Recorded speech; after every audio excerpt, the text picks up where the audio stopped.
सूरज एक साधारण युवक था, लेकिन उसके मन में एक अद्वितीय जिज्ञासा थी। वह हमेशा से जानना चाहता था कि मन की गहराइयों में क्या छिपा है। एक दिन जब वह अपने लैपटॉप पर एक नई तकनीक के बारे में पढ़ रहा था, उसे एक विशेष सॉफ्टवेयर का पता चला जो अवचेतन मन के रहस्यों को उजागर करने का दावा करता था।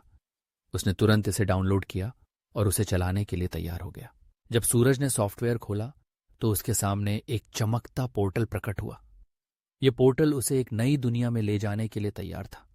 सूरज ने गहरी सांस ली और उस पोर्टल में प्रवेश किया। जैसे ही वह अंदर गया, उसने पाया कि वह एक विशाल पुस्तकालय में था, जहां हर किताब उसके अवचेतन मन के विभिन्न अध्यायों का प्रतिनिधित्व कर रही थी। पहला अध्याय सकारात्मक विचारों का निर्माण था। सूरज ने एक किताब खोली और उसके अंदर लिखा था कि सकारात्मक विचारों की शक्ति कितनी अद्भुत होती है।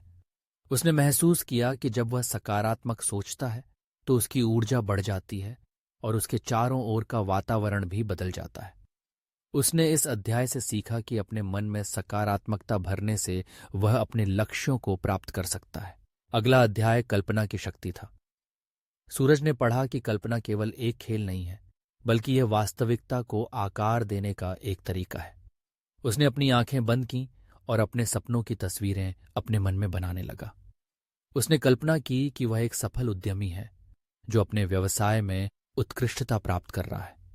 इस प्रक्रिया में उसने अपने आत्मविश्वास को महसूस किया और समझा कि अपने सपनों को साकार करने के लिए उसे पहले उन्हें अपने मन में जीना होगा।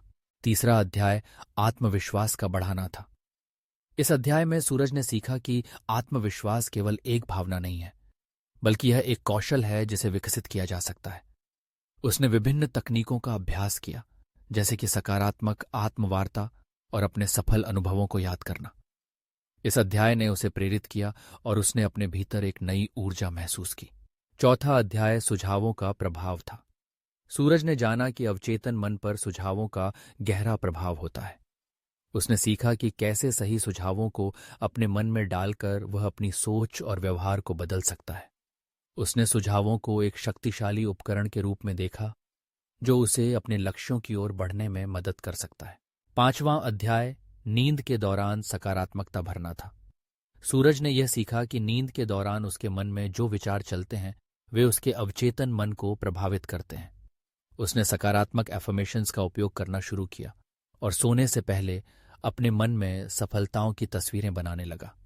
इससे उसकी नींद भी बेहतर हुई और उसने सुबह उठते ही एक नई ऊर्जा महसूस की। जैसे जैसे सूरज ने इन अध्यायों को पढ़ा, वह अपने अनुभवों में गहराई से उतरता गया। एक दिन उसने क्षमा का अनुभव अध्याय खोला। इसमें लिखा था कि क्षमा केवल दूसरों के लिए नहीं, बल्कि खुद के लिए भी आवश्यक है। सूरज ने अपने अतीत की गलतियों को याद किया और उन्हें क्षमा करने का निर्णय लिया। इस अनुभव ने उसे हल्का और स्वतंत्र महसूस कराया। इसके बाद स्वास्थ्य और धन के आकर्षण का अध्याय आया।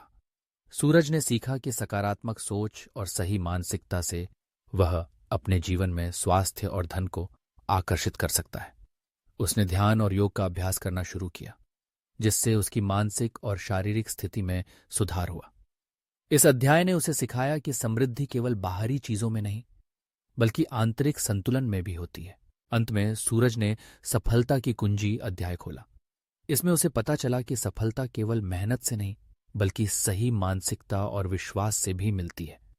उसने अपने अनुभवों को संकलित किया और एक योजना बनाई कि कैसे वह अपनी सीखी हुई बातें दूसरों के साथ साझा कर सकता है। जब सूरज ने पोर्टल से बाहर निकला तो वह एक नया व्यक्ति बन चुका था। उसने अपने अनुभवों को एक प्रणाली में ढालने का निर्णय लिया, जिससे अन्य लोग भी अपने अवचेतन मन की शक्ति का उपयोग कर सकें। उसने एक वेबसाइट बनाई जहां उसने अपने अध्याय साझा किए और लोगों को सकारात्मकता, आत्मविश्वास और सफलता की कुंजी के बारे में सिखाया। सूरज की यात्रा ने उसे यह सिखाया कि हमारे भीतर एक अद्वितीय शक्ति है जो हमें अपने सपनों को साकार करने में मदद कर सकती है। आधुनिक तकनीकें जैसे उसका लैपटॉप और सॉफ्टवेयर इस शक्ति को जागृत करने में सहायक हो सकती हैं। सूरज ने साबित कर दिया कि अवचेतन मन की गहराइयां केवल एक रहस्य नहीं है, बल्कि एक अनंत संभावनाओं की दुनिया है जहां हर कोई अपने सपनों को जी सकता है। उसकी यह यात्रा न केवल उसके लिए बल्कि सभी के लिए प्रेरणा बन गई।